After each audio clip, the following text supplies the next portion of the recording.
Vamos a escuchar al doctor Lisle, quien nos va a hablar acerca de la importancia de la mirada sistémica interaccional en la práctica de la psicoterapia humanista existencial contemporánea.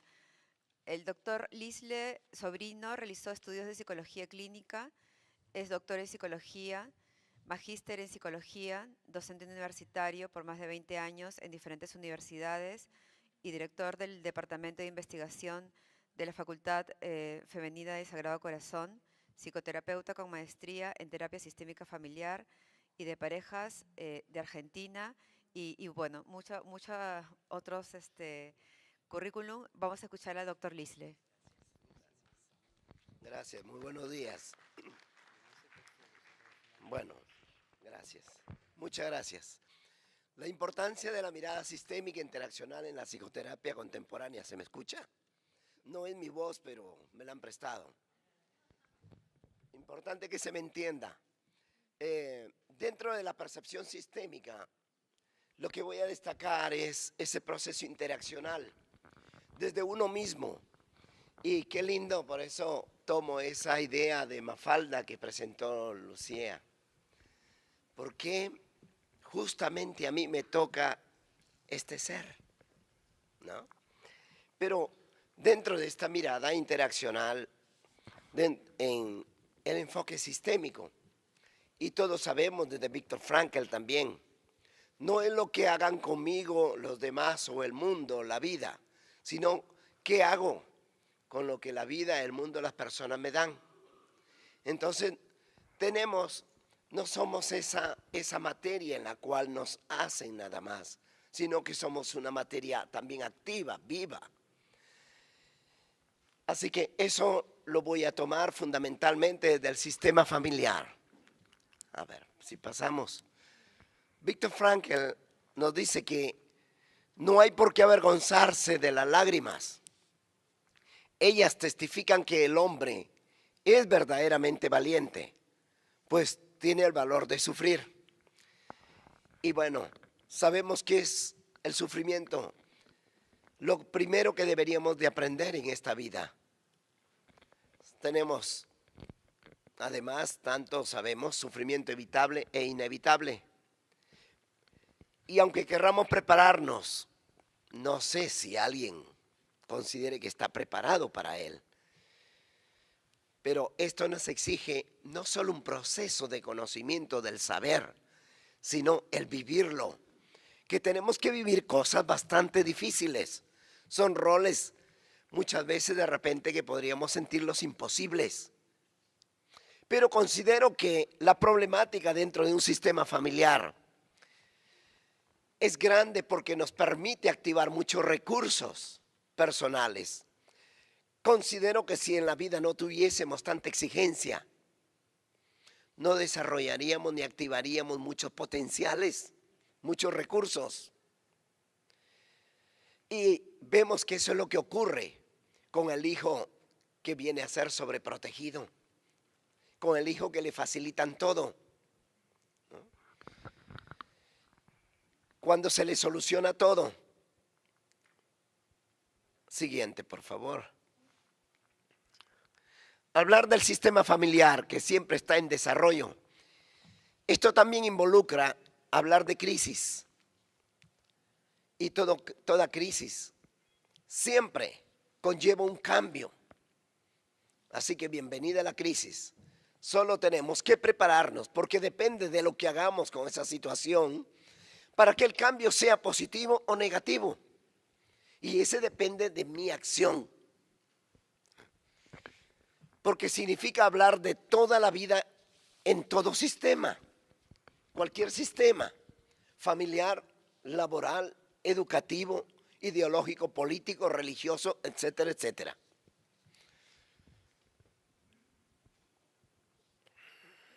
Debiendo precisar que aquello que determina, entre comillas, nuestras vidas, no es el estímulo o problema, sino aquello que hacemos y cómo lo tomamos para dar una respuesta. Lo había mencionado anteriormente. Y esto es grande para mí porque considera para nosotros la libertad, porque soy libre de ser de esta manera o de otra. Y por eso después me voy a permitir algunas interrogantes también. Siguiente.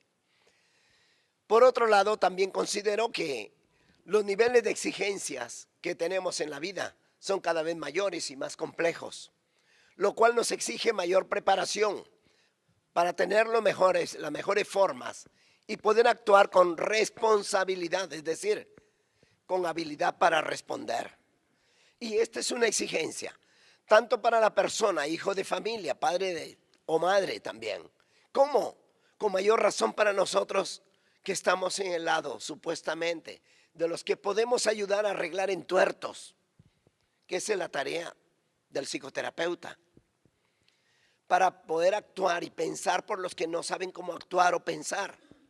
Y esa es nuestra tarea, arreglar entuertos del papá, de la mamá o del mismo chico o hijo. Siguiente, por favor. Cabe precisar que para todos nosotros, los psicoterapeutas sistémicos, toda crisis bien abordada la transformamos en una gran oportunidad que nos facilita todo nuestro proceso evolutivo y sobre todo de manera sinérgica. Es casi todo lo contrario a lo que es una relación simbiótica. La parte de la sinergia nos facilita, nos potencia, nos lleva a activar muchos recursos. Nos permite crecer. Estos niveles interaccionales con el entorno, es decir, con mis semejantes y con el mundo, al cual atendemos indefectiblemente, y nuestro activar de interacciones funcionales son los responsables de que nos faciliten o dificulten todo nuestro proceso evolutivo. Veamos, esta es una parte, lo que se me da en sistema familiar, social, educativo. Esa es una parte, la otra parte la pongo yo. Especialmente cuando voy tomando conciencia y empiezo a decidir mi vida. En la etapa de la infancia tomamos lo que vemos. Incluso debemos de recordar que casi todas nuestras conductas son imitativas. Tanto que el niño, si su padre tuvo un accidente y cojea al caminar, él no ha tenido accidente, pero va a cojear también al caminar. Es conducta imitativa. Siguiente, por favor. Debemos agregar que como seres humanos con múltiples capacidades, somos selectivos y al mismo tiempo clasificadores.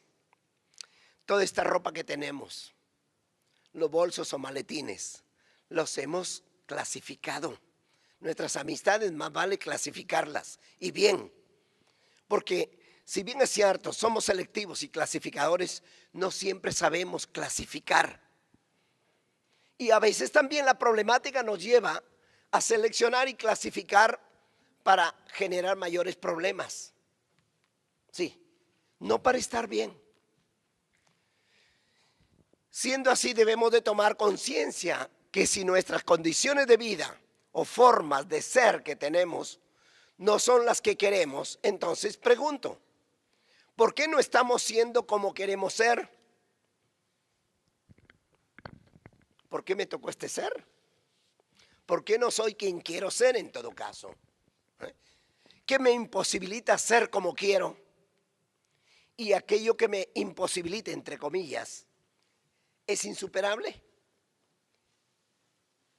Además que si somos clasificadores, pregunto, ¿por qué pongo toda mi atención en esto o en aquello? Y continúo de repente, si la situación es adversa y obtengo lo contrario a lo que yo quiero, ¿por qué continúo en el mismo sentido para lograr más de lo mismo? Considerando que si dicha elección es constructiva, debemos de continuar, incluso hasta enriquecerla. Pero si es todo lo contrario, debería de desecharla. Y no siempre esto se hace, pero hay que ver las condiciones de la persona. Sabemos nosotros que no siempre tenemos todos los recursos disponibles por cierta problemática. Bloquea la activación de recursos. Y yo digo, en esa situación problema, también se generan distorsiones y hasta ceguera. Siguiente diapositiva. Sin embargo, dichas actitudes también obedecen a procesos interaccionales en los que se coelaboran ideas o pensamientos para dar paso a las conductas con todas sus implicancias como resultado de estados psicológicos co-creados y por lo tanto corresponsables, razón por la cual los sistemas los sistémicos adoptamos el paradigma circular de retroalimentación o feedback, no lineal, de causa-efecto. No es que yo hago esto para que tú llores, no.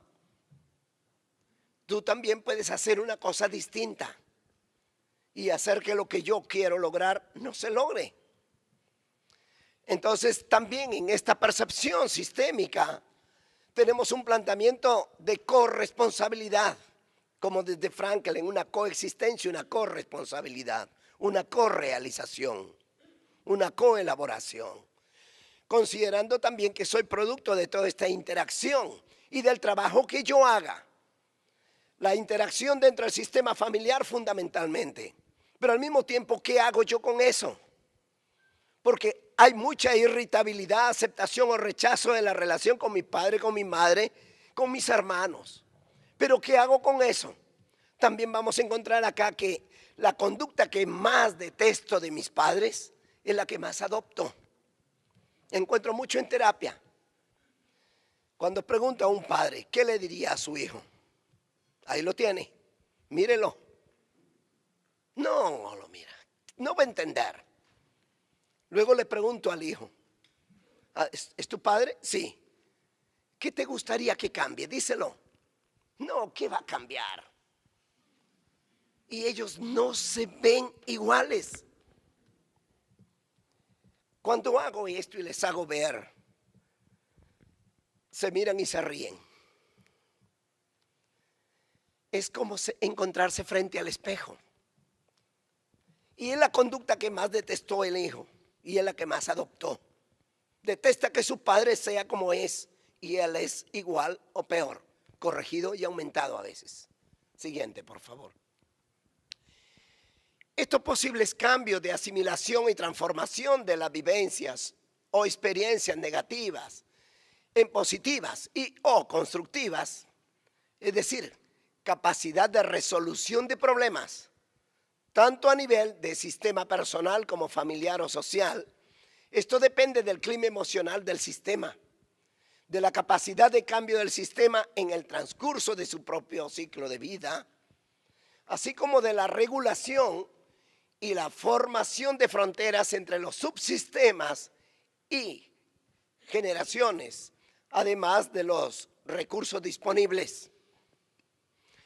Hay personas o miembros de un sistema que deben de salir de ese sistema para superar la problemática,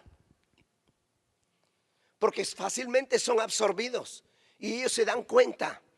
Encontramos en lo clásico terapias individuales, donde el consultante tiene que agacharse al salir de la puerta, porque sale Superman, así grande. Y de pronto al llegar a su casa, al sistema familiar, es nuevamente absorbido. Y en horas o al día siguiente vuelve a llamar a su terapeuta, que se siente muy mal y que no soporta. Porque el trabajo no es solo de percepción individual. Incluso esa persona que yo la veo individualmente, debo de ver en él el sistema. Porque el sistema, especialmente familiar, tiene mucha influencia sobre nosotros. Y hay cosas en las cuales, ya les he mencionado, por más que las detestemos, no podemos liberarnos de ellas. Aquí tenemos un problema gravísimo. Sabemos que el niño que fue agredido, mayoritariamente después se transforma en agresor. Y le dolió mucho cuando era agredido y detestó esta conducta. igual que a su padre. Pero ahora que él es padre, lo que más detesta es lo que más reproduce. Esto también me lleva a considerar el criterio frankliano de hacer consciente lo inconsciente y al mismo tiempo trabajar en él, porque la toma de conciencia es buena, pero al mismo tiempo considero que es insuficiente. Es como el alcohólico, sabe que si sigue tomando se va a enfermar, sabe que no es buena esa actitud, pero es insuficiente y no le permite dejar el licor. Entre muchos ejemplos más que podría dar.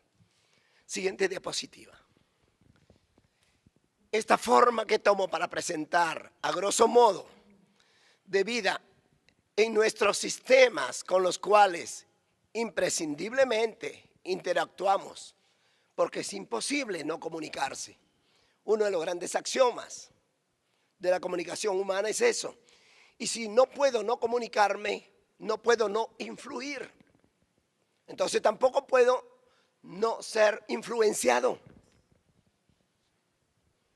Cabe precisar que la influencia que ejerce el sistema en cada uno de sus miembros es diferente de acuerdo a la utilización de las habilidades de cada uno de ellos. Sí, ¿por qué este hijo es renegón y este de acá no? ¿Por qué este hijo se hace alianza con el padre y el otro lo detesta? Y hace alianza de repente con la madre o con ninguno de los dos. Y detesta a los dos. Porque cada uno la realidad la ve diferente y la vive distinta. Un poco lo que decía Jackie. Con los diferentes sistemas terapéuticos que encontramos. Son diferentes percepciones, diferentes epistemologías. Lo grande es que lleguemos a las mismas conclusiones. Porque para lograr una meta no hay un solo camino. Por eso grande en nosotros debe ser la flexibilidad. En la numerosa e inagotable cantidad de interacciones realizadas a diario en un sistema familiar, encontraremos que de acuerdo a la calidad de estas formas comunicacionales se presentan los diversos y múltiples niveles comunicacionales, funcionales o disfuncionales. Acá hemos estado bombardeados y bombardeándoles hasta un día domingo como este. Cantidad de interacciones y que no porque están sentados ahí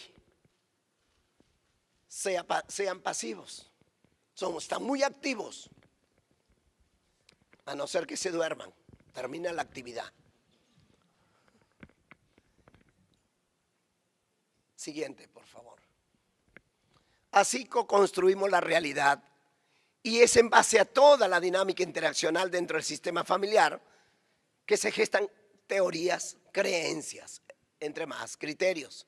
Lo mismo con los demás sistemas del entorno, porque la forma que yo adopto de interactuar dentro de mi sistema familiar la llevo conmigo en los sistemas con los cuales interactúe. Y esto es muy fácil entenderlo. La profesora de inicial que ve que el niño le agarra los útiles a su compañero y se los rompe y se los tira en la cara, lo primero que hace es llamar a los padres y hablar con ellos, preguntarles cuál es la relación de ellos. Y donde hay agresividad expresada por el niño, lo más seguro es que hay agresividad entre sus padres. Y esto es muy acertado. Vuelvo a repetir, porque el niño, o todos nosotros, en esa etapa, mayoritariamente tenemos conductas imitativas, que después podemos cambiarlas, desde nuestro propio trabajo personal. En relación con los demás, cuando yo me confronto hacia afuera y veo que lo que puedo hacer en mi sistema familiar y me lo toleran, en el ambiente social no. De lo contrario, cuando continúo con esas conductas disfuncionales, entonces surgen esas conductas antisociales, desordenadas. Y viene todo un conjunto de problemas, hasta llegar también a trastocar criterios de ley. Si no, la vía delictiva, cómo se gesta. Siguiente, por favor. Realidad ante la cual nosotros, los terapeutas, debemos de atender a cada sistema como a cada miembro del mismo en una exigencia tal de cortar cada terapia a la medida de cada persona. El hijo mayor es diferente al intermedio y diferente al menor. La relación que establece con papá, con mamá, entre ellos es diferente. ¿Por qué en uno funciona y en otro no? ¿Por qué uno es más afectado, que es el que más se queja? Y casi no le hacen caso porque no le escuches, no le hagas caso, este se queja por nada. Esto es muy frecuente y esto nos plantea la exigencia de la terapia cortada a la medida de cada persona. Siguiente, por favor. La principal estrategia radica en el cambio de la epistemología del consultante desde una percepción lineal, causa-efecto, a una percepción sistémica que es circular de retroalimentación o el feedback, considerando su contexto o sistema con quienes interactúa y al mismo tiempo considerando, rompiendo mitos, porque el hijo de repente cree somos 4, 5 o 6 en mi familia, yo solo no puedo cambiarlos. Claro que sí. Yo estoy acá y todos ustedes miran para acá. Y si yo me voy allá, ustedes cambian. Todos ustedes empiezan a mirar para acá. Uno solo puede generar cambios a todo un grupo de 20, 30, no solo a 5 o 6. Pero nos han hecho creer que no. Yo solo que voy a poder. Pero para esto uno tiene que volverse significativo. Y eso es lo grande. Entonces, cuando mis padres cambian la percepción mía, ahí es donde empiezan a considerarme. Cuando yo empiezo a asumir mi propia responsabilidad, a ser quien yo quiero ser, independientemente de mi sistema familiar. Y yo digo siempre, si yo no cambio mi sistema, a pesar de todo esto, los cambio. En relación de pareja, mucho existe esto. Y les digo, ¿qué vienes haciendo para cambiarle a él o a ella? ¿Qué colaboración tienes? ¿Cómo le facilitas ese cambio que quieres? ¿Estás comprometiéndote para que ella cambie o él cambie? ¿O solo estás esperándole como para decir en esa técnica de análisis transaccional, cuando ve un no cambio, te agarré desgraciado, sigues igual? No, hay que estar parejos, por eso se llama pareja.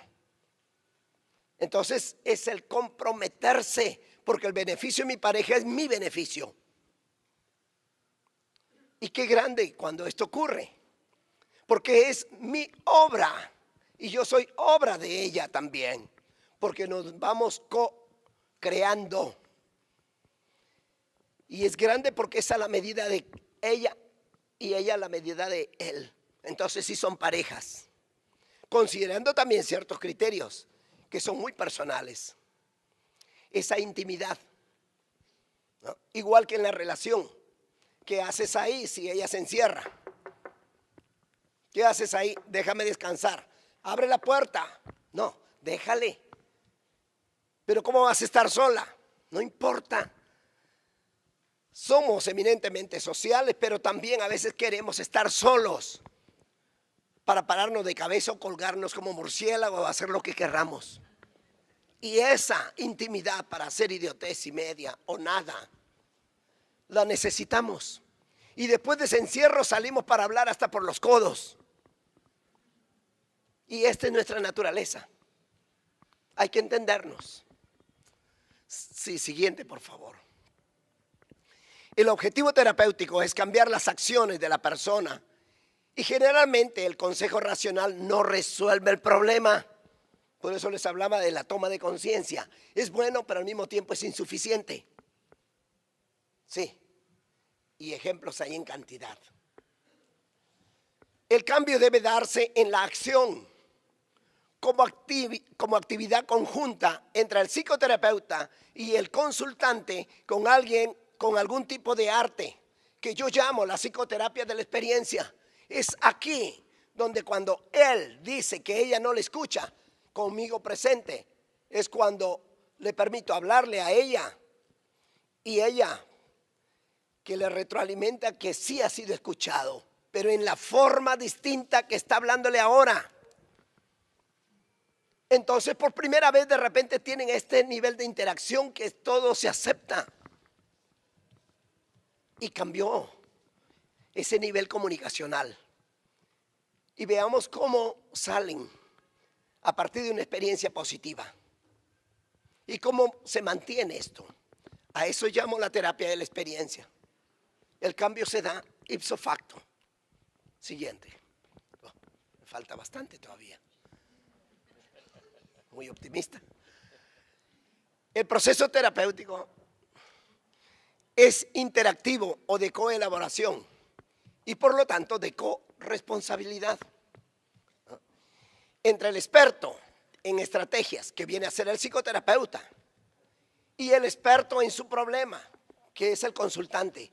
Por eso es que la alianza con él, en lo que estamos llamando vínculo, es imprescindible. Sino, ¿cómo llego a tener, como hablaba de esos dos magos, Jackie?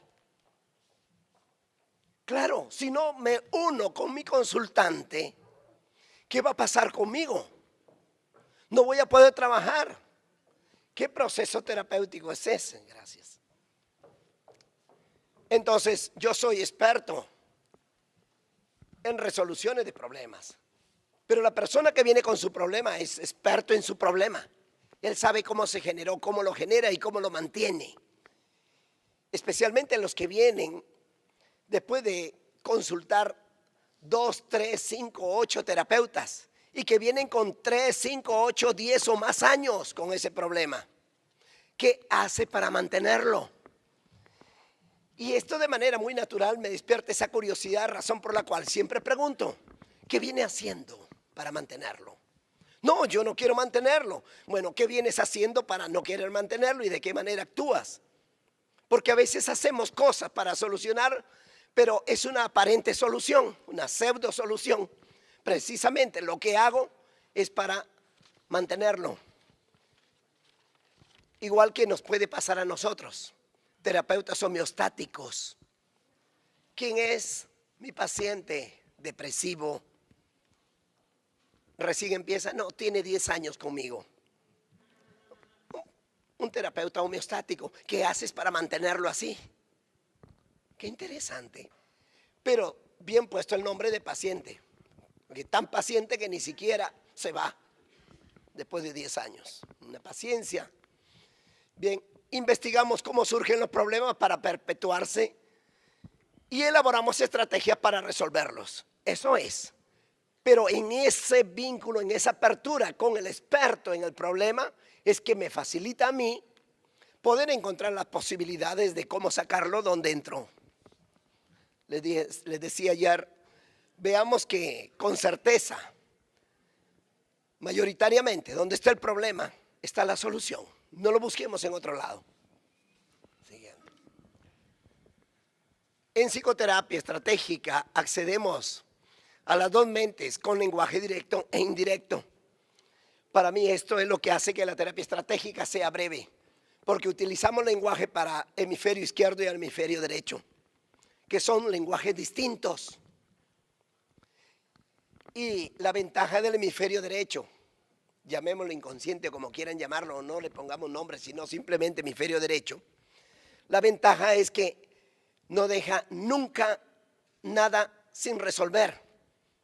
Si veo a alguien por ahí, digo, yo le conozco, empieza a hacer ejercicio de memoria, en tal lugar, se llama fulano, pero a veces no recordamos, lo abandono, digo, total, hace años que no lo veo, ¿y qué me interesa?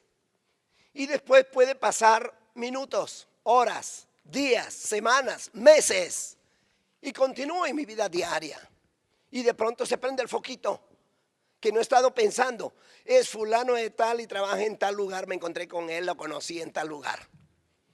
Grande el hemisferio derecho porque no deja nunca nada inconcluso. Siguiente, por favor. Los niveles conflictivos de comunicación reflejan las jerarquías conflictivas existentes en un sistema. Uno da lo que tiene. Por eso, el arte de la psicoterapia debe de consistir en el uso de reglas muy claras, organizadas con vistas a la terapia de la creatividad. El terapeuta que no tiene esa libertad no es creativo, y si no es creativo, no le sirve de nada todo lo que sabe. Siguiente. Bien, muchísimas gracias.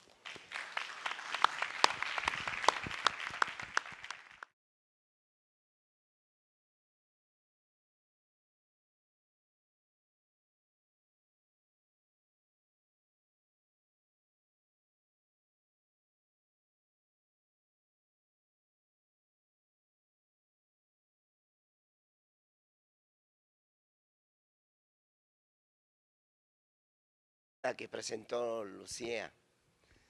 ¿Por qué justamente a mí me toca este ser? ¿No?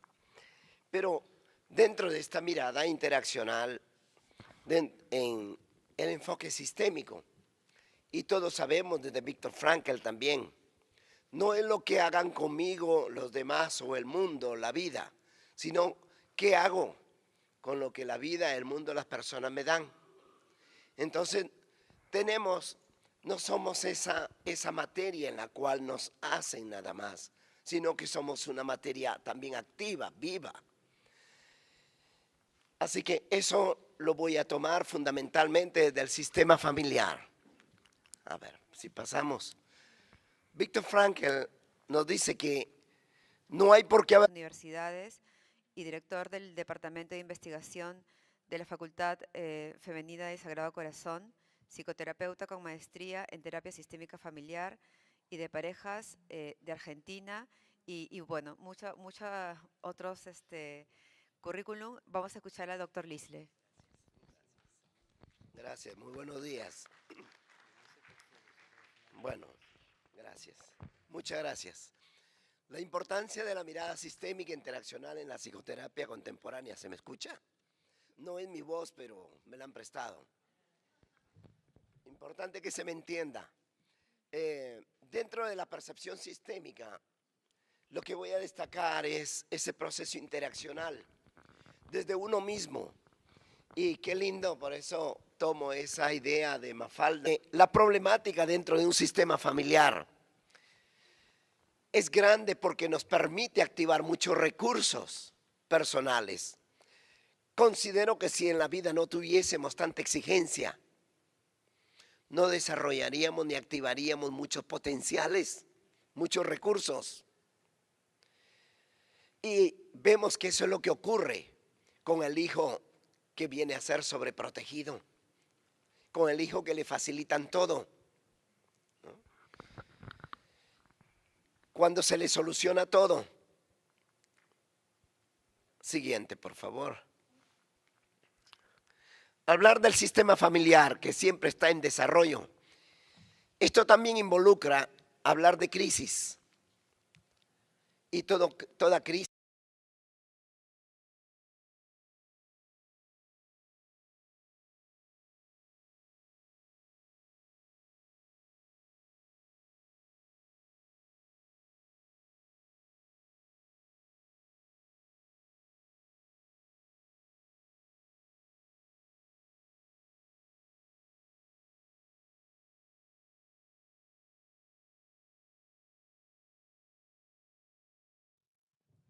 Vamos a escuchar al doctor Lisle, quien nos va a hablar acerca de la importancia de la mirada sistémica interaccional en la práctica de la psicoterapia humanista existencial contemporánea.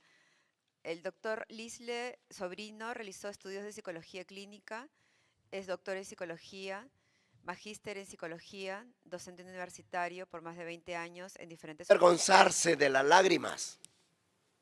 Ellas testifican que el hombre es verdaderamente valiente, pues tiene el valor de sufrir. Y bueno, sabemos que es el sufrimiento lo primero que deberíamos de aprender en esta vida. Tenemos, además, tanto sabemos, sufrimiento evitable e inevitable.